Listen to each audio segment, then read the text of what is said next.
deste louvor, que é uma promessa para mim e para a sua vida.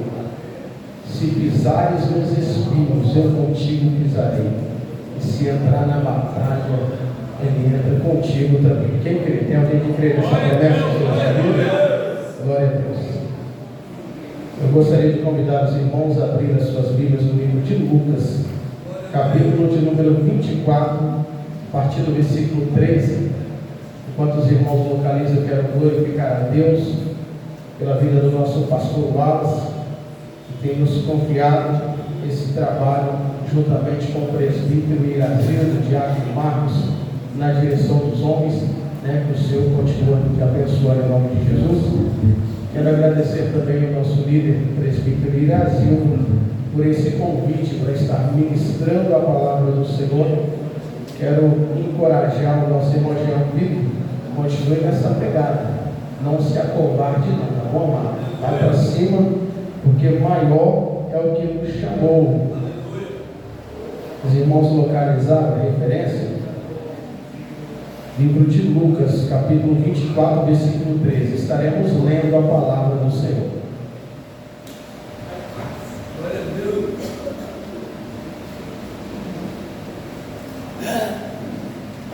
E diz assim: a irmã, abaixa esse microfone um pouquinho, por gentileza. Eu não consigo afastar o microfone. Amém? Vou pregar assim, dessa maneira. Então a senhora controla aí, por gentileza. Diz assim: eis que no mesmo dia, iam dois deles para uma aldeia que distava de Jerusalém 60 estádios, cujo nome era Emaús, e iam falando entre si de tudo aquilo que havia sucedido. E aconteceu que, indo eles falando entre si e fazendo perguntas um ao outro, o mesmo Jesus se aproximou e ia com eles, mas os olhos deles estavam como que fechados, para que não o conhecessem. E ele lhes disse: que palavras são essas que caminhando trocais entre vós? E por que estás triste? Querido Espírito Santo, nessa noite nós glorificamos o Senhor pela sua presença que é real em nosso meio. Queremos te glorificar porque até aqui o Senhor tem nos direcionado. Continue falando aos nossos corações nessa noite, porque estamos necessitados. Espírito Santo, prepare o nosso coração nessa noite, como um agricultor ele prepara a terra, para que a boa semente encontre um lugar apropriado para o plantio nessa noite, e que a tua palavra encontre guarita em os nossos corações, em nome de Jesus. Amém e amém.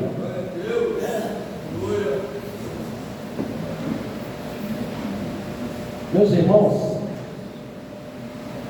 quiserem me ajudar em nome de Jesus. Amados, quando nós fazemos menção do Evangelho de Lucas, na referência hora que foi citada, capítulo 24, a partir do versículo 13, nós estamos fazendo menção de fatos imediatos após a crucificação de Cristo. Após Cristo ser crucificado, aqui nós estamos tratando de um momento que os discípulos passaram após crucificação e ressurreição de Cristo. Para que nós venhamos entender do que se trata, o que se passava no coração desses dois discípulos a caminho de Emaús, nós precisamos retornar um pouco atrás, voltar ali à chegada de Jesus a Jerusalém. Nós entendemos, irmão Francisco, que existia as 3 festas principais em Jerusalém, na qual o povo judeu eles tinham por obrigação de participarem dessa festa. Então, aonde eles estivessem, no estado, no país, aonde eles estivessem, eles tinham que vir para Jerusalém para participar dessas festas. Festas essas: Páscoa, Pentecoste e Tabernáculo. Naquela semana, Jesus foi juntamente com uma caravana para Jerusalém, para participar da festa da Páscoa. Eu acredito que esses dois discípulos também chegaram ali por aqueles dias.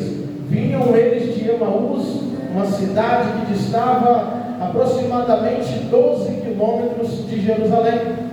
Esses discípulos chegam naquele lugar, não sei se chegaram junto com Jesus, não sei se chegaram separados, a verdade é que estavam no mesmo ambiente. E quando Jesus ele entra em Jerusalém, o povo faz uma grande festa e canta hosana nas alturas e joga ramos, e Jesus vai entrando na cidade, sendo recepcionado como um rei, com honras.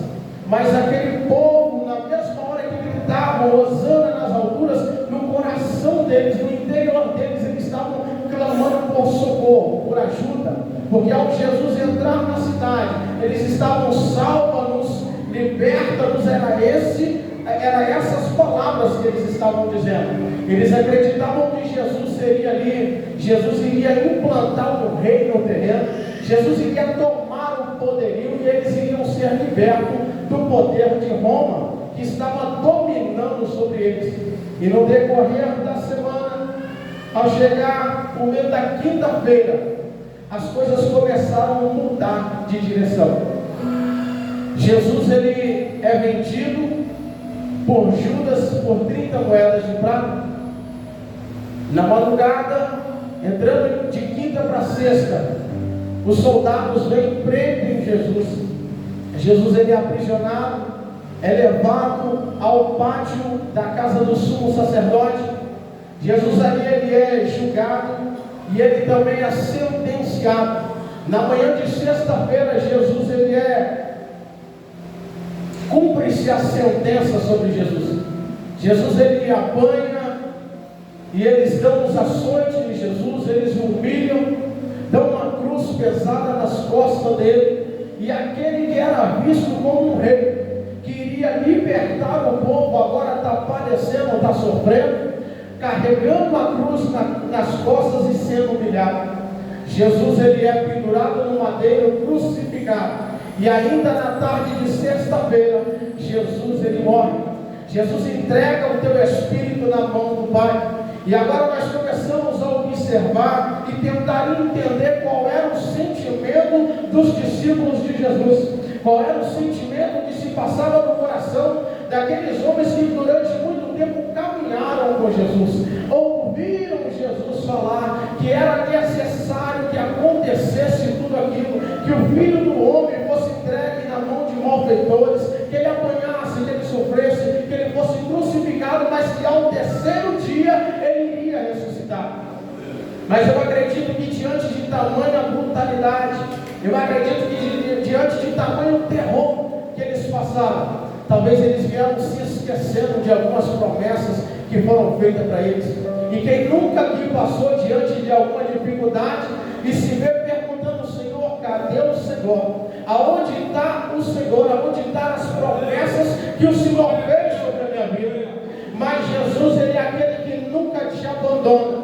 Ainda que ele estava passando por todo aquele martírio, Jesus permanecia mudo como ovelha, porque Jesus, haverá momento que Jesus ele vai falar com você, há momento que Jesus entra na tua casa, vai falar contigo no seu particular, há momento que Jesus vai falar com você dentro da igreja. E deixa eu te dar um conselho: guarde bem as palavras do seu mestre, porque haverá momento que haverá um silêncio muito grande. Coisa triste é quando passamos pelo silêncio de Deus. Teremos que recordar das promessas que o Senhor nos fez. Agora esses homens, esse povo que acreditava que Jesus seria um rei, agora está vendo o mestre pendurado no madeiro e morto, e começaram a se perguntar, creio eu: e agora o que será de nós? E agora o que vamos fazer? A nossa única esperança está pendurada no madeiro, a nossa única esperança morreu, o que será de nós? E chegamos no texto, olha ali. O texto nos dá conta de dois discípulos que no domingo partiram de volta para sua casa. Não havia nada de errado em voltar para Emaús. Não havia nada de errado, missionária Jéssica, porque até então não havia ainda uma promessa. Jesus ainda não tinha dado a ordem de permanecer em Jerusalém. E agora esses homens começam a voltar desiludidos. Mas uma coisa muito me chama a atenção, que antes deles retornarem, eles ouviram duas últimas pregações. A primeira pregação foi de Maria Madalena, que pela manhã, bem cedo, correu ao sepulcro, junto com outras Marias, outras mulheres, para poder fazer os preparativos do corpo de Jesus. E chegando lá, essas mulheres viram uma pedra afastada, viram um anjo sentado sobre a pedra, e o anjo perguntou para elas: por que buscam o vivente no meio dos mortos? Essas mulheres correm e vai aos discípulos e prega a ressurreição de Cristo.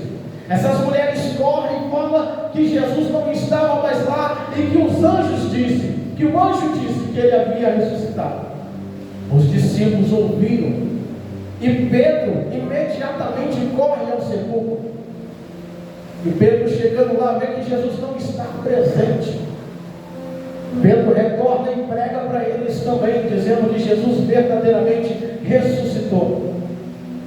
E o mais triste, Jean Vitor, é que mesmo esses dois discípulos ouvindo que Jesus havia ressuscitado, que a palavra havia se cumprido, diante de tanto sofrimento e tristeza, ainda assim eles decidiram retroceder. Ainda diante da promessa se cumprindo, o cenário mudando, eles estão com o coração tão contristado que desejavam retornar para Emaús, voltar para trás.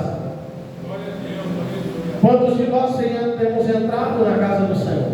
Entra no culto de quarta, entra no culto de sexta, entra no culto de domingo, ouve pregações, vê a revelação acontecendo, vê as pregações, as promessas acontecendo, mas ainda assim o nosso coração está apegado naquilo que aconteceu lá atrás. Eles ainda estavam pensando no Jesus que estava pendurado no madeiro, mas não conseguiam compreender que Jesus já havia ressuscitado e a promessa estava se cumprindo. Agora esses homens saem caminhando rumo a Emaús, tristes, cabisbaixos, com o coração ferido. E o mais lindo disso aqui é que mesmo eles desistindo, mesmo eles voltando, mesmo eles não acreditando na pregação que eles ouviram, mesmo eles desejando retornar, nós compreendemos que o próprio Jesus foi ao encontro deles. Ainda que o coração estava desejoso de voltar, estava caminhando para trás, Jesus foi ao encontro deles. E eu tenho uma palavra do céu para o teu coração nessa noite. Eu não sei como você está, eu não sei se o que você tem passado tem causado uma tristeza ao ponto de você querer retroceder, mas o mesmo Jesus que estava indo ao caminho de Emaús nessa noite, ele veio neste lugar, nessa noite ele participa desse culto, nessa noite ele está do seu lado, te abraçando e dizendo: filho, eu estou contigo, se passar pelos vales, pelas sombras, se passar pelos espinhos, eu estou contigo. Glória a Deus, aleluia. E o interessante é que Jesus, ele nos dá a oportunidade de expressar aquilo que nós estamos sentindo. O texto bíblico diz que os olhos deles estavam fechados para que não o conhecessem. Existia um propósito ali. E os olhos deles estavam fechados, mas era exatamente para não conhecer Jesus. Jesus queria conversar com eles. Jesus queria entender o que se passava. Jesus agora faz uma pergunta: o que é que vocês estão falando? E esses homens agora param para dizer a Jesus: olha, será que o Senhor é o único? O único peregrino? Não sabe o que aconteceu? Os últimos feitos que aconteceram com Jesus, o Cristo? E Jesus diz: não, eu não sei o que aconteceu, o que foi que aconteceu. E eles começam agora a pregar para Jesus e dizer o que houve. E no decorrer do caminho, Jesus ali aperta com eles, manda uma palavra dura para eles e diz assim: tardos e necios de coração, Será que vocês não compreenderam que isso deveria de acontecer com Cristo? Uma coisa que eu observo aqui, que mesmo diante de uma palavra tão dura de Jesus para com eles não se afastaram de Jesus. Mesmo diante de uma palavra tão dura de Jesus para com eles, irmão Francisco, eles não deixaram Jesus de lado e se afastaram, porque é bem verdade que na atualidade, se você traz uma palavra dura dessa para o seu irmão, é capaz de ele não querer conversar mais com você. Se o pastor prega uma palavra dura dessa no altar, é capaz de ele querer mudar de igreja. Se o seu líder traz uma palavra dura dessa, você vai querer sair do conjunto, mas Jesus não foi diferente. Ainda que eles estavam ouvindo a palavra dura, mas o coração deles começaram a arder, o coração deles começaram a incendiar, e eu imagino que eles estão dizendo: ainda que a palavra seja dura, está tão gostoso que eu vou continuar ouvindo ele falar comigo, a palavra é dura, mas está tão bom que eu vou permanecer andando do lado dele. Quantas dúvidas, quantas perguntas, quantas queixas esses discípulos não tinham no seu coração. E no caminhar com Jesus, na caminhada com Jesus, eu acredito que todas as perguntas começam a ser respondidas. Porque é bem verdade que vai ter perguntas, irmã Jéssica, missionária, que a senhora vai estar aí, o Senhor vai falar contigo. É bem verdade que se a senhora desistir e ficar em casa, haverá perguntas que o Senhor vai lá te responder lá na tua casa. Mas haverá respostas que nós, como obreiros do Senhor, haverá resposta que nós, como servos do Senhor, haverá resposta que as senhoras, como mulheres de Deus, só terão na caminhada com Jesus. A resposta que nós só vamos obter mediante a caminhada. Observa para Abraão. Um dia Deus chega para Abraão e diz: Abraão, sai da tua casa, sai do meio da tua parentela e vai para uma terra que eu te mostrarei. Ou seja, eu só te mostro mediante a caminhada. É quando você estiver caminhando que eu vou respondendo aquilo que você está precisando de ouvir. É no decorrer da caminhada que eu vou mostrando para você o caminho. É no decorrer da caminhada que eu vou preparando você para o ministério. É no decorrer da caminhada que eu vou levantando obreiros e obreiras dentro da caminhada. É no decorrer da caminhada.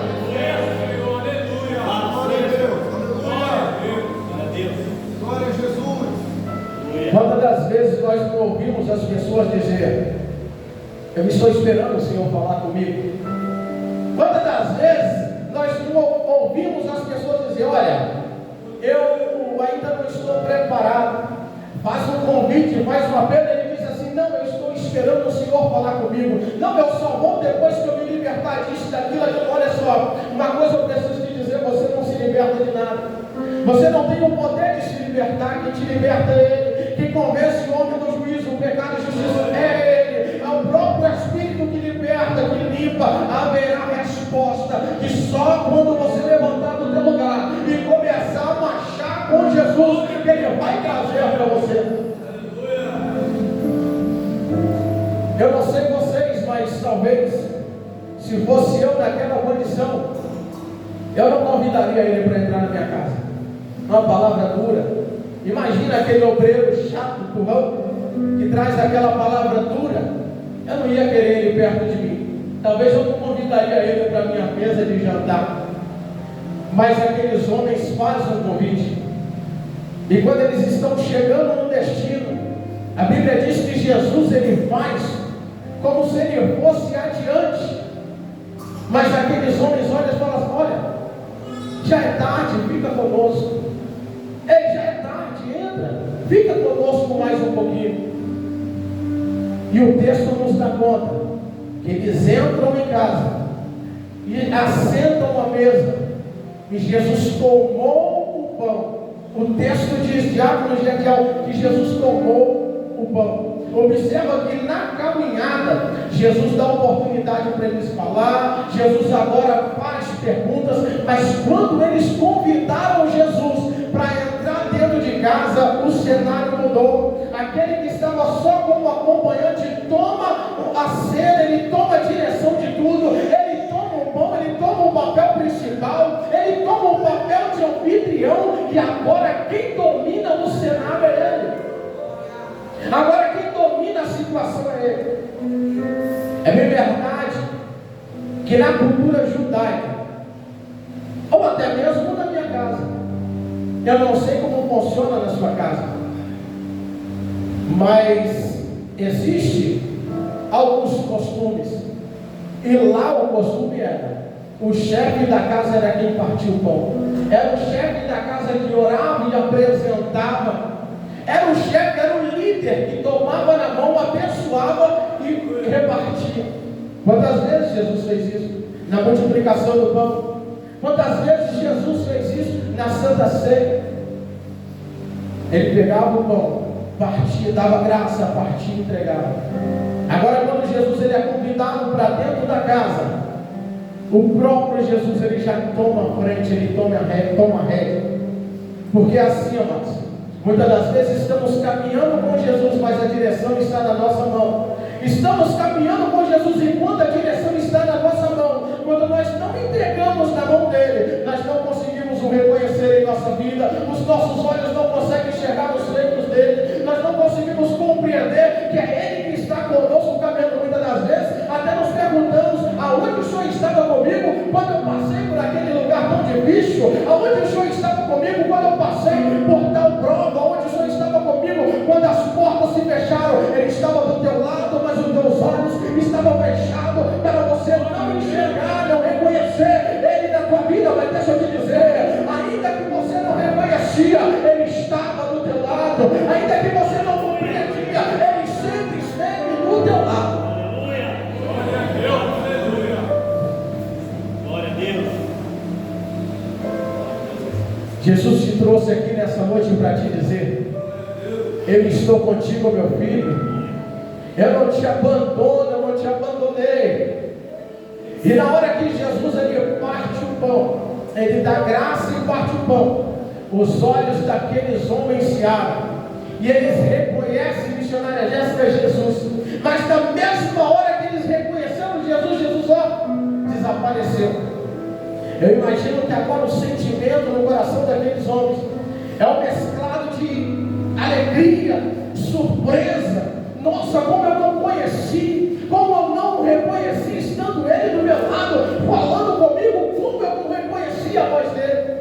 Deixa eu te pedir uma coisa: inclua nas suas orações discernimento, inclua nas suas orações, para que nós não venhamos, eu também incluo, para que nós não venhamos perder a sensibilidade, para quando ouvirmos a voz dele, reconhecer e saber: olha, é o mestre que está falando comigo, olha quem está falando comigo. Não, para que você não venha ter dúvida. No livro de João, o texto diz que Jesus estava lá na areia e ele gritou: filhos, tem alguma coisa de comer aí? E eles responderam: não. E ele pega e diz assim: olha, agora joga a rede. Quando ele diz joga a rede, João falou: é o mestre. É o mestre, porque no momento imediato ele não reconheceu a voz, mas ele reconheceu a forma que o mestre trabalha. Quando você tem discernimento, quando você tem intimidade, talvez você não precisa nem de ouvir a voz dele, mas só de ver a ação você vai falar: quem fez foi ele, quem operou foi ele, quem está agindo na minha vida é ele. Outra feita, os discípulos estavam dentro de um barco, desesperados, morrendo de medo, atemorizados, e pedindo por socorro. E o socorro, Tiago, vem andando sobre as águas. O socorro vem andando sobre o problema. E de repente eles gritam e sentem um medo, pensando que era um fantasma. Mas o socorro liberou a voz e diz assim: não temas, sou eu. Ele não falou sou eu, Jesus. Ele diz: não temas, sou eu. E quem estava dentro do barco ouviu a voz e reconheceu, porque ele diz um dia: olha, as minhas ovelhas ouve a minha voz e me seguirão. Agora reconheceram Jesus, Jesus desapareceu. Algo que me chama muita atenção é que após o acontecimento em Jerusalém, eles estavam todos escondidos, com medo de acontecer o mesmo que aconteceu com Jesus, com medo da perseguição. Estavam se escondendo com medo de ser crucificado, com medo de apanhar, de morrer. Os outros dois partiram embora, Ou seja, queriam sair da cena, queriam abandonar o cenário, porque assim, irmão Nil, existem circunstâncias em nossas vidas que basta a gente mudar de ambiente. Haverá situações na sua vida que você vai mudar de ambiente e as coisas também vão melhorar. Às vezes você está de cabeça quente dentro de casa, mas só dá um passeio. Pega na mão da tua esposa, leva ela ou larga ela lá e vai dar uma volta. E o problema, ó, passa. Mas existe situação que você pode mudar de igreja. Existe situação que você pode mudar de emprego. Existe situação que você pode mudar de bairro, de cidade, até mesmo do país. E essas são as situações internas. E nós costumamos dizer que é quem está ao redor. Nós costumamos dizer que o problema é aquele que está ao nosso redor. O problema está na minha igreja, eu vou mudar de igreja. O problema está no meu trabalho, eu vou mudar de outro. O problema está no meu casamento, eu vou mudar de casamento. Mas existem situações, amados, que ainda que você muda o ambiente, o problema vai persistir com você. Existem situações que nós não podemos fugir, mas nós precisamos encarar e resolver o problema. Observa que lá em Jerusalém eles estavam escondidos. Observa que os outros dois saíram da cidade, mas bastou ter um encontro verdadeiro. Observa que quando chegaram em casa falaram: olha, fica conosco, porque já é tarde, ou seja, pode ser perigoso se eu continuar caminhando. Fica com a gente aqui nessa noite. Eu não sei para onde o Senhor vai, isso aqui é as minhas palavras, eu não sei para onde o Senhor vai, mas pode ser muito perigoso. Já é tarde, ou seja, já era tarde naquele momento. Então Jesus entra, eles partem o pão, eu imagino que conversa, ou seja, ficou para mais tarde, não foi isso? Ficou foi mais tarde.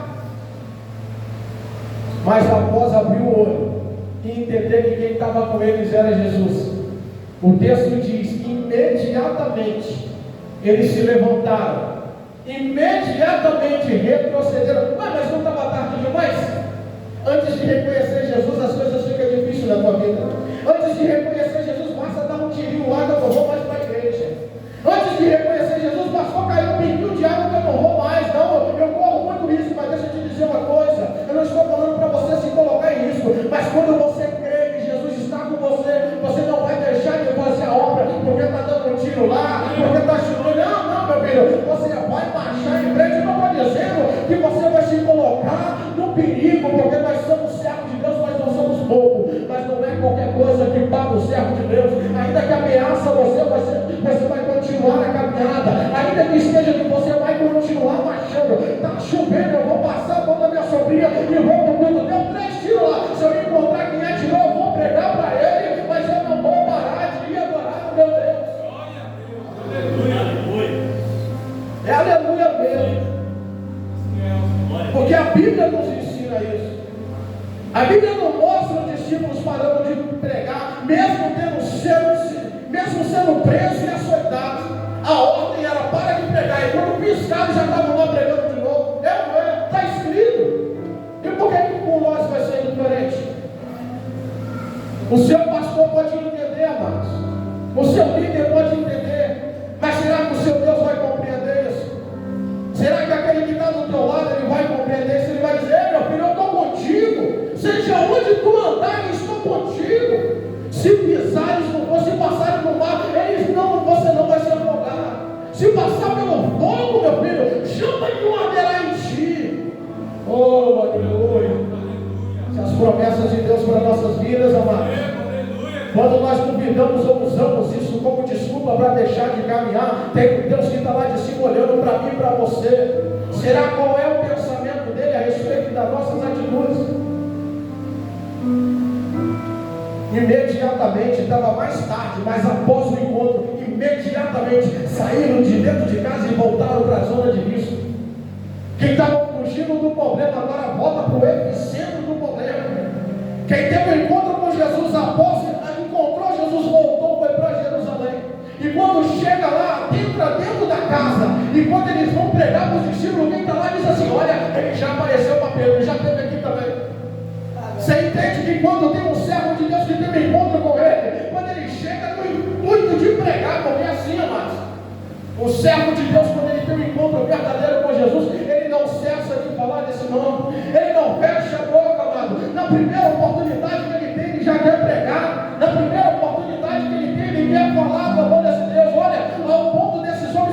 esperar amanhecer, Diácono Marcos.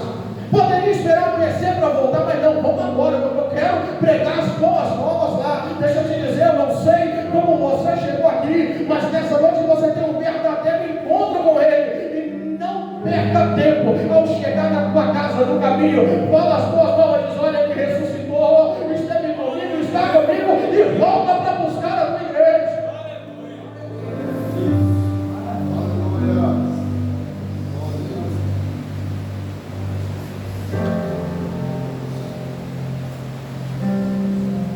E eu estou encerrando. Agora, quando esses discípulos entram dentro da casa, eles recebem a notícia que Jesus já havia aparecido para Pedro. Eles dizem: olha, apareceu para nós também. E como é que foi? Agora eles começam a dizer: nós estávamos no caminho, desistindo, indo para casa, e Ele apareceu no caminho e caminhou com a gente. Ele apareceu no caminho e falou e pregou para a gente. E Ele disse uma palavra muito forte. Qual foi a palavra forte? Nécios e tardos de coração. Será que vocês não entendem que deveria de acontecer isso com Cristo? Tudo o que aconteceu comigo estava escrito. Jesus não estava brigando porque eles não acreditaram na pregação de Maria Madalena. Jesus não estava brigando com ele porque eles não acreditaram na pregação de Pedro, mas Jesus estava brigando porque eles não acreditaram na mensagem, na palavra. Eles não acreditaram em Deuteronômio, eles não acreditaram em Mateus, eles não acreditaram nas escrituras que escrevia, que dizia tudo sobre o que Jesus iria passar. Porque você pode não gostar da minha pregação, você pode não concordar com a maneira que eu prego, você pode não gostar da forma como o irmão A e o irmão B pregue, mas se tem uma coisa que você não pode duvidar, é da palavra, é das escrituras. Isso você não pode questionar. As escrituras são irrefutáveis. Glória a Deus, aleluia. Eu também tenho irmãos que eu prefiro ouvir eles pregar. Tem outros que eu já não faço tanta questão, mas a palavra, meu amigo, a palavra eu não posso questionar. Às vezes o irmão prega e eu não gosto de ouvir, mas o estilo da pregação é assim mesmo, mas o estilo da pregação, eu chego em casa, minha esposa diz assim: aí, como é que foi o culto? Foi uma bênção. E a palavra foi uma bênção. E o pregador? Porque o que importa não é quem está pregando, o que importa é o que está sendo pregado. O que importa não é quem está segurando o microfone, mas o que importa é quem está usando, quem está com o microfone na mão. Você não precisa ficar olhando para a cara de A ou B para ver se ele está aceitando, não, meu irmão. Você precisa de ligar no céu e receber o que Deus tem para você. O que Deus tem para cada um aqui é de uma maneira diferente. Você tem uma ligação diretamente com o céu. O véu se rasgou e o céu fala diretamente com você nessa noite. O véu se rasgou e Ele está falando no teu coração. Não deixe o que está no exterior atrapalhar você, a sua ligação com o céu, não. Não deixe o que está no exterior e a opinião de A ou B te parar, te paralisar, não, meu irmão. Você tem um encontro com Ele, você tem liberdade para caminhar e falar. Oh, aleluia.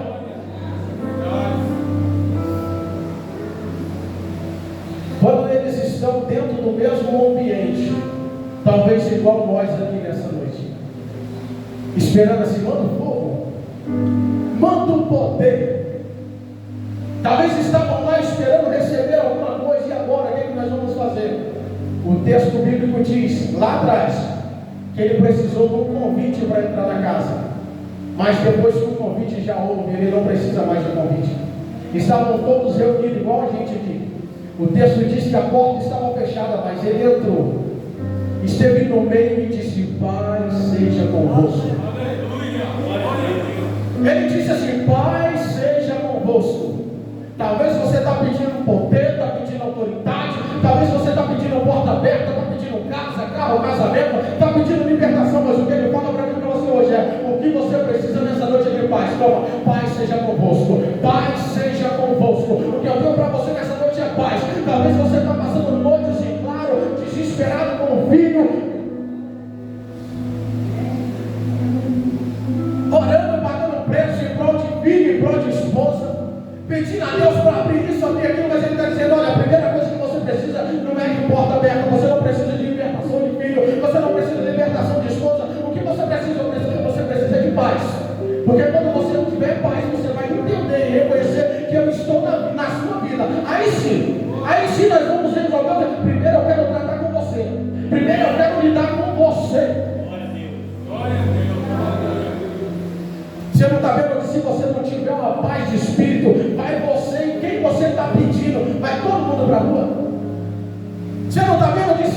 estiver pagando o preço, esquecendo de pedir por você, aquele que você está pagando o preço vai ficar lá na rua e você vai ficar junto com ele.